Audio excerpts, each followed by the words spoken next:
Olá, estamos começando o Sala de Visita e no Sala de Visita de hoje nós recebemos a visita com muito prazer do engenheiro Flávio Conceição de Oliveira Neto, presidente do Tribunal de Contas do Estado de Sergipe. Ao meu lado, o jornalista também e radialista Carlos França, que comigo vai conduzir essa Sala de Visita de hoje, honrosamente recebendo a visita do engenheiro Flávio Conceição. César, antes que você faça a primeira pergunta, eu acho que você não tem condição de fazer essa pergunta, por isso eu vou fazer. Doutor Flávio, nós estamos diante de um botafoguense e um flamenguista. E o Botafogo ganhou do Flamengo, e agora? Bom dia, César. Bom dia, Carlos França. Amigos de longa data. Essa resposta eu não preciso dar. Depois de 11 anos, né? 9 anos, né? 1-0. Mas já arranjaram desculpa. E as defesas negativas. Já arranjaram desculpa, doutor. Disseram que teve um gol do Flamengo mal anulado. Isso é fato. Isso é coisa de Gabigol. Não foi não, César. Mas vamos começar pelo começo. Flávio Conceição, engenheiro civil, como é que começou a sua vida acadêmica, estudantil? Como é que começou a história de Flávio Conceição? Se você fala na vida estudantil, vamos lá. Eu sou filho de Salvador, sou teropolitano da Ribeira, ali do Posto Estanheiro, 409, onde nasci, olhando para Margande.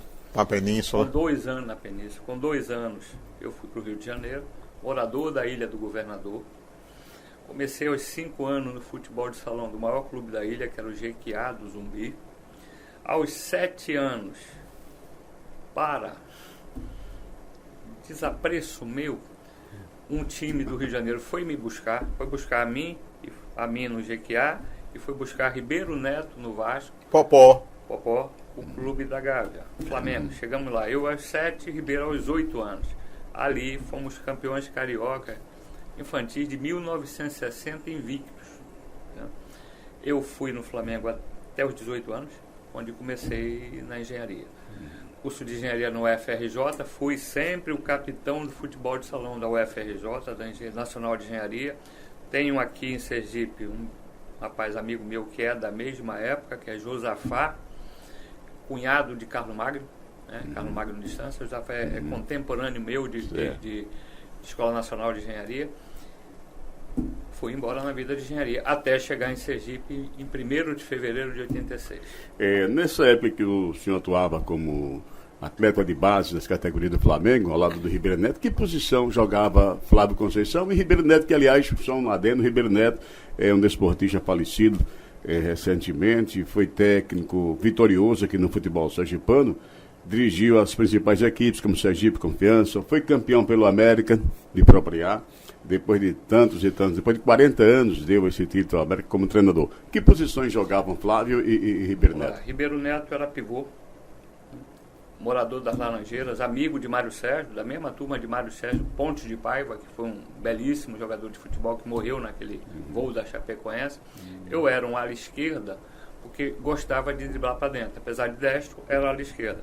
E tinha na minha reserva, acreditem, no Flamengo, no salão, Jaime, daquela dupla Jaime e Rondela. Jaime era eternamente o meu reserva.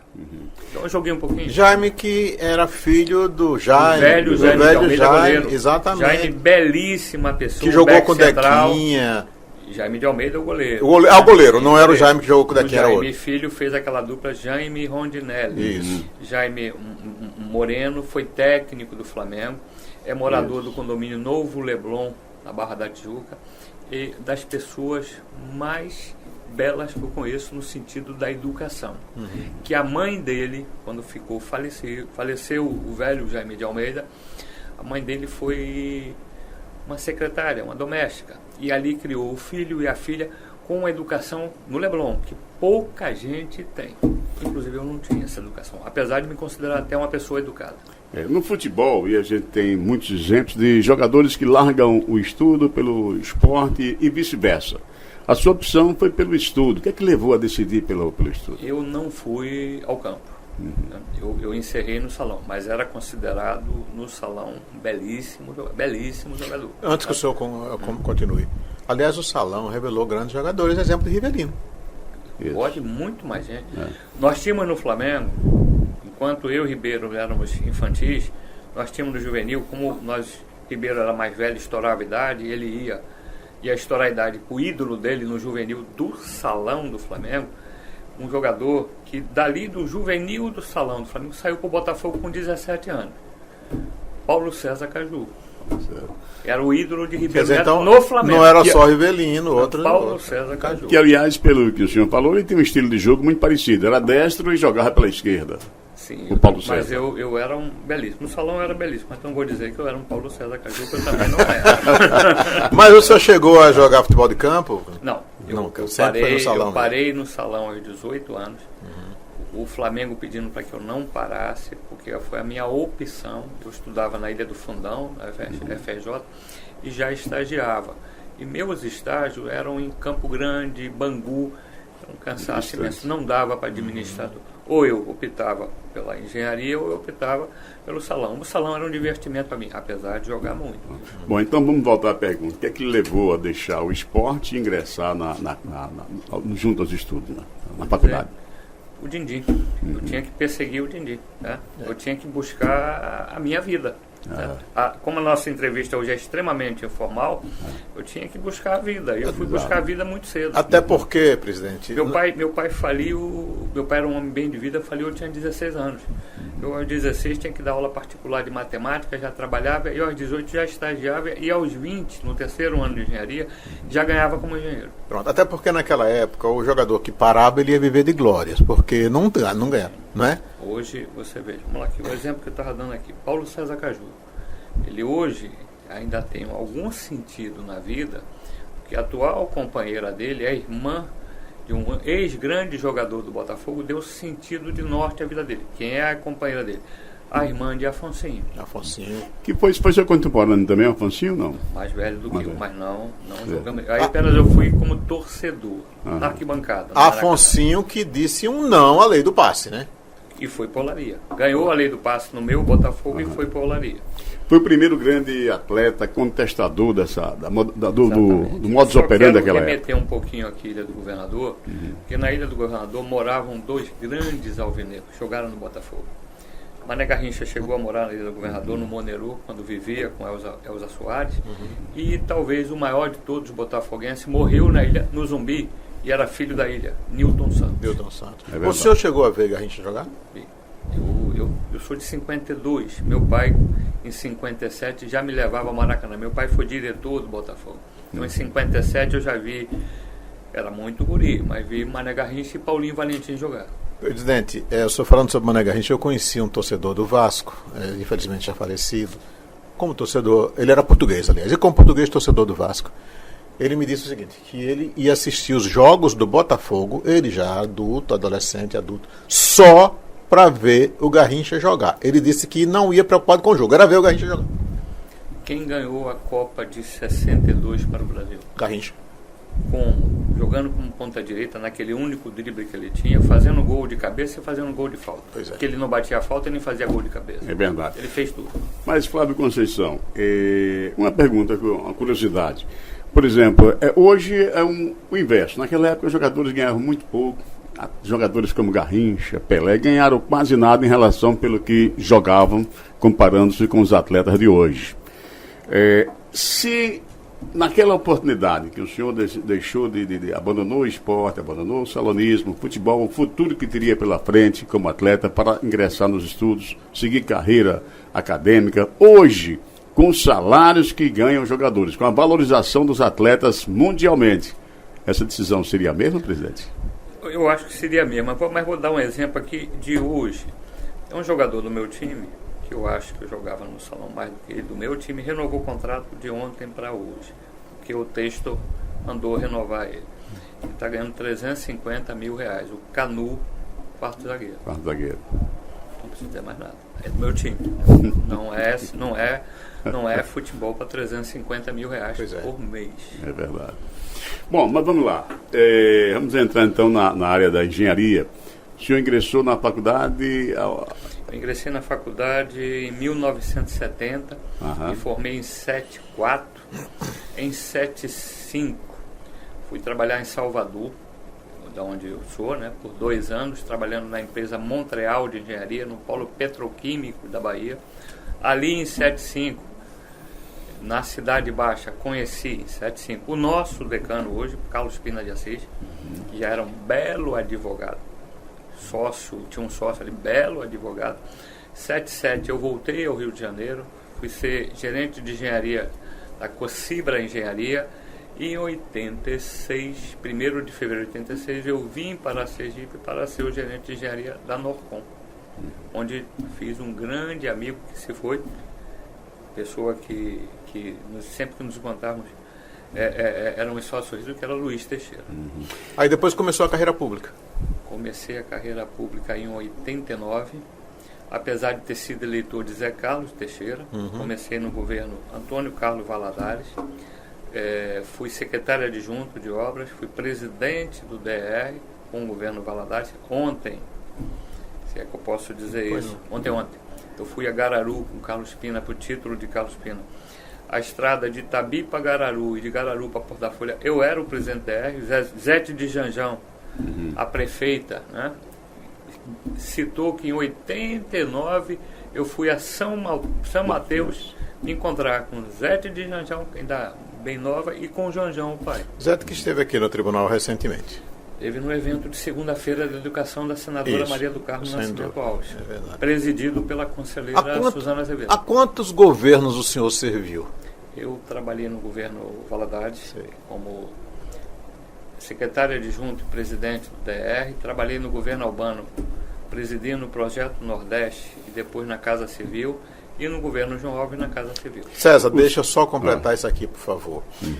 Eu até, inclusive, quando o senhor foi chefe da Casa Civil, eu fui secretário de comunicação, e aqui eu só tenho a agradecer, porque a Secretaria de Comunicação era subordinada... Não tinha orçamento. Não tinha orçamento, era subdisso. Era feito o quê?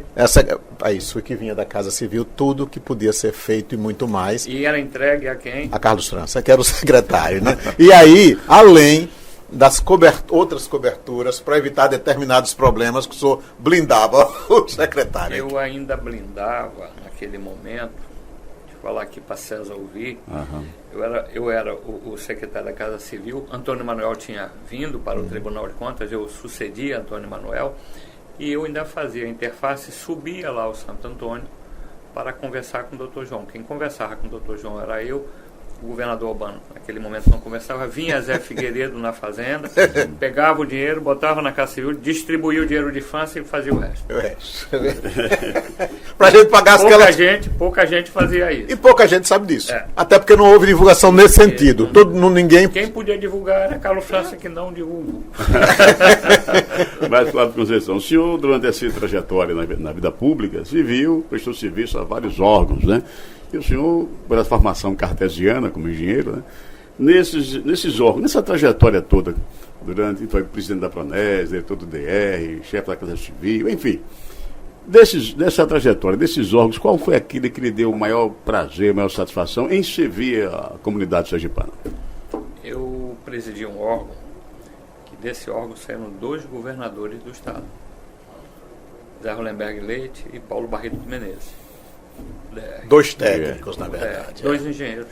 O DR. O DR que ficou marcado. Porque o doutor Zolenberg era engenheiro de Minas, né? Isso. O que ficou marcado foi o DR. Marcado que eu falo mais. Além dessa rodovia que liga a Itabi, a Gararu, né? Tem outra rodovia que o senhor se lembra assim que. Subia Barreto, Poço Verde. Essa entrada da cidade, que foi a última inauguração de Valadares, a Oswaldo Aranha. Isso. Aquelas 3 avenidas de Itabaiana, 3 grandes avenidas, quem pode falar sobre isso não sou eu, é o prefeito à época, Luciano Bispo, que foi feito por ele, e algumas outras, Itaporanga Lagarto, e algumas outras mais que eu já não... já se vão. A rodovia é um instrumento de ligação dos povos e um fator importante para o progresso, que é pela rodovia que a produção é escoada, enfim, César, as pessoas eu vi transitam. ontem, não ia lá há muitos anos. Aquela ligação de Itabi a Gararu, por mais singela que ela seja, é importantíssimo para aquela região. Agora, eu vi ontem.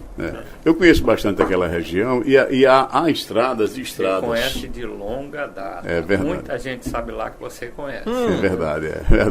E sou também cidadão gararuense, com muito orgulho, um título que foi nos dado pelo ex-vereador. César Cabral já deu trabalho ali naquele bairro. Naquele bairro do Mangaba, não deu? Nossa, ele comia muita piaba ali no Rio. Tão somente. Tão somente. Então, aquele plenário onde foi realizada a solenidade dessa semana, com a outorga do título de cidadania na Câmara de Vereadores ao conselheiro Carlos Pina, aquele plenário leva o nome do ex-vereador Zequinho das Pias, que foi autor da propositura que me concedeu, muito prazer, muita honra, o título de cidadão gararuense. Ô César, antes que você continue, me explique por que Pias.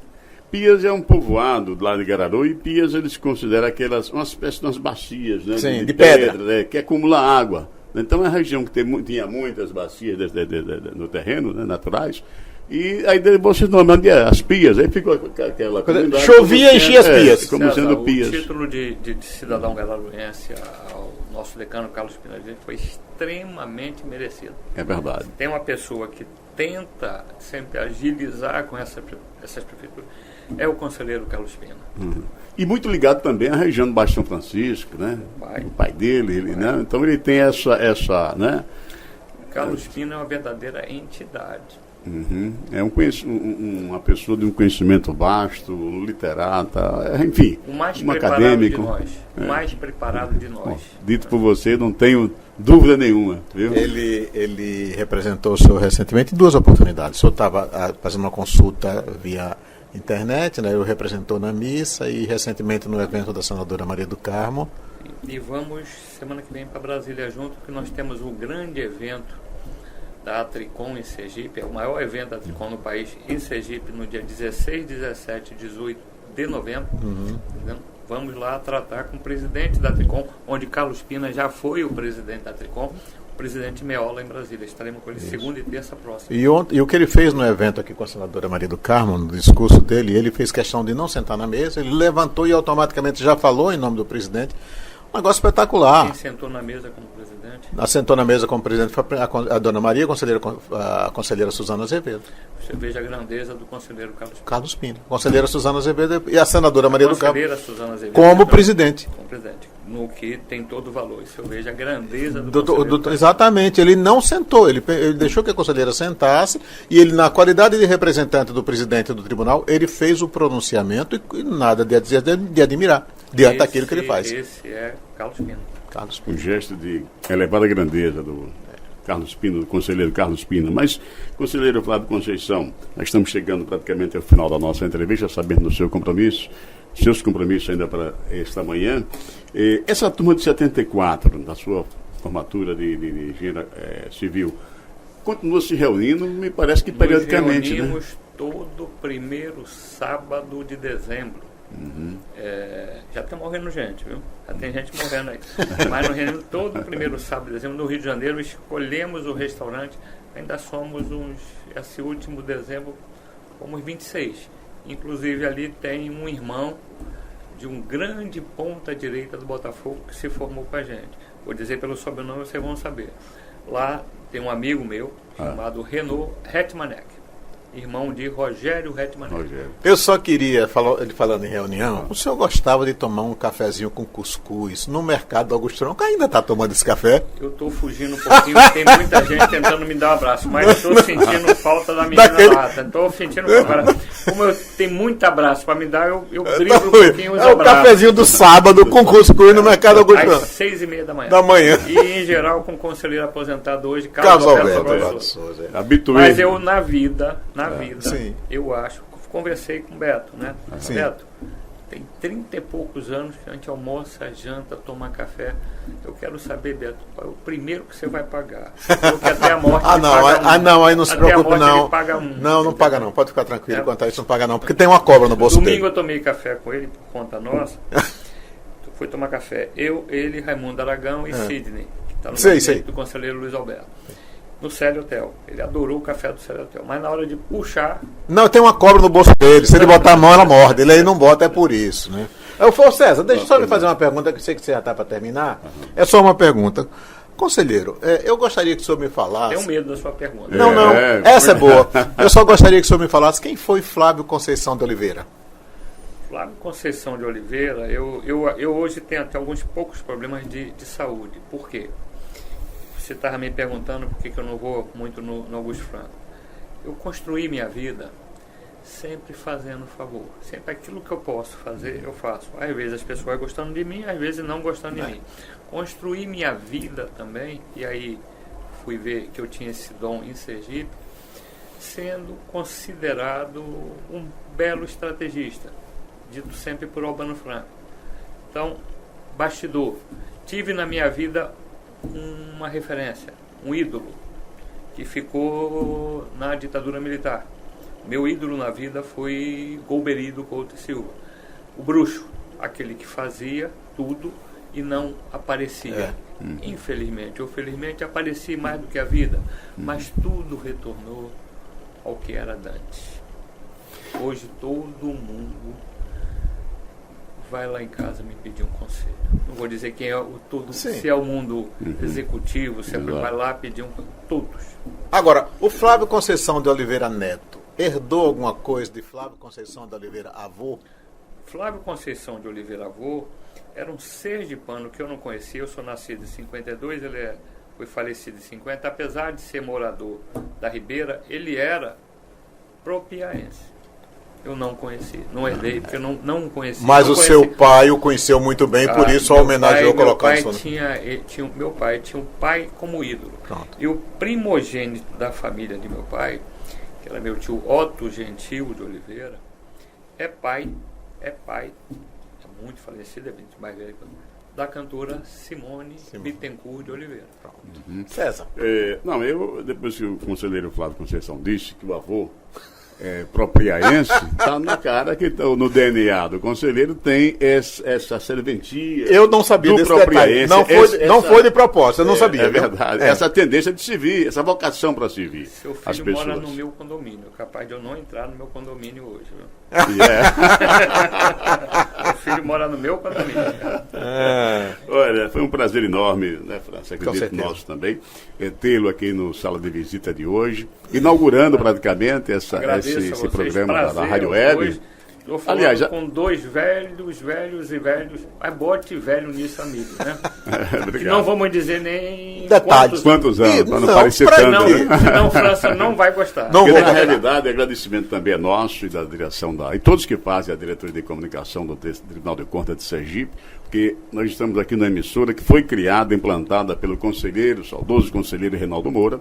De lá para cá, é verdade que a rádio e a estrutura da comunicação vem aos poucos melhorando paulatinamente dentro das condições do tribunal e na sua gestão, presidente, já tivemos um avanço. Estamos hoje já com o estúdio já bem melhorado, melhor equipado, prontos para estarmos no YouTube, divulgando, transmitimos as sessões, todos os eventos também ao vivo, pela rádio web, com imagem e áudio. Então, a tendência é melhorar. E também nós que fazemos a diretoria de comunicação, agradecemos antecipadamente já pela sua dedicação e olhar, o seu olhar a este setor do TCE. Para afindar a Carlos França e a César Cabral, cobrem um pouquinho de abacuque. Mas ele não precisa. Está aí uma das coisas boas que o senhor fez. Eu colocava abacuque para aqui. E veja, e nós tínhamos aqui também um belo grande profissional, que não é fácil substituir Teotônio, não. Não é fácil. Uma pessoa que Teotônio, mas abacuque tem também. Não é fácil substituir Teotônio. Eu tenho que conter. Só tem uma solução para abacuque. Segurar um pouco. Ser exonerado. É porque tudo é exigente demais, né? Chega lá cedinho, vai lá setado lá pedindo as coisas. Então, agora... É porque o Abacuque tem na veia, no sangue, aquela coisa do jornalismo de redação. A sua formação é outra, mas na redação de todos os órgãos de comunicação, é tudo para ontem, ó. E às vezes, e nós participamos muito disso, e ele também, a escola é complicada, porque a dificuldade da redação é enorme, e o jornalista tem que se virar nos 30 para resolver e conseguir pôr no ar a matéria ou redigir a notícia. Verdade. Para que eu não derrape aí, um abraço a todos do TCE. Então, e antes que César termine, eu gostaria só de dar uma informação. Esse programa do senhor abre uma série de programas que nós estamos fazendo aqui. Tem esse programa que o senhor acaba de gravar, depois nós teremos outros também. Eu estou com um programa chamado Em Tom de Conversa, que nós estamos fazendo uma série de entrevistas. César Cabral tem um outro também.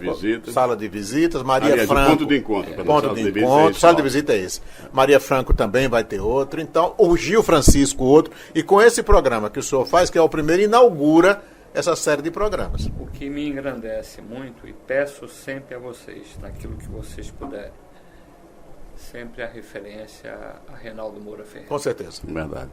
Com certeza. César. É por ele que estamos aqui hoje. Olha, agradecemos eu e Carlos França a sua presença, conselheiro, nosso sala de visita de hoje. Ficamos honrados e esperamos que outro programa, outra sala de visita se repita. Até para ele vir falar sobre o tribunal, que nós não permitimos que ele falasse sobre o tribunal. Né? Estou à disposição e acho que hoje, pelo salonismo, eu consegui driblar os dois. Muito bem. Obrigado, presidente. Foi um prazer ter o senhor aqui conosco, viu? Prazer. Até a próxima. Olha, um abraço a todos, muito obrigado. E o sala de visita estará de volta brevemente. Até lá.